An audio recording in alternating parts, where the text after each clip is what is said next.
নতুন চাকরি পেলাম, নতুন আজকে ডিউটি আসলাম। আল্লাহ, এই খবরটা আব্বাকে ফোন দিয়ে কই।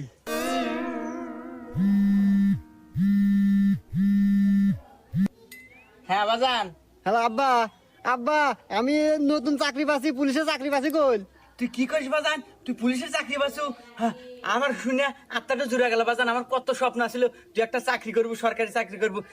যাক বাজান, আমি খুব খুশি হয়েছি বাজান তুই চাকরি পাচ্ছু। আব্বা, ওই আমাদের বাড়ির পাশে যে টয়লেট মোড় আছে না, রাস্তা, এই রাস্তায় আজকে আমি ডিউটি করতেছি, তুমি আসো দেখা হয়ে যাও। বাজান আমি এই সময় কিভাবে যাবো আমি বুঝতেছি না তো। আরে আব্বা, আমার মোটর সাইকেল আছে না, ওই মোটর সাইকেল বাইরে টান দিয়ে আইসো, এই যে টয়লেট মোড়ের রাস্তা, এই রাস্তায় এসে দেখা করি, কথা কই তোমাদের।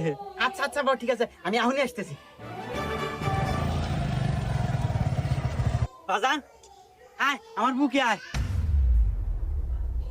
আব্বা, বুয়ে পরে যাইতেছি, তুমি মোটর সাইকেল নিয়ে পারাইছো, তোমার মাথায় হেলমেট নাই, 500 টাকা জরিমানা দাও।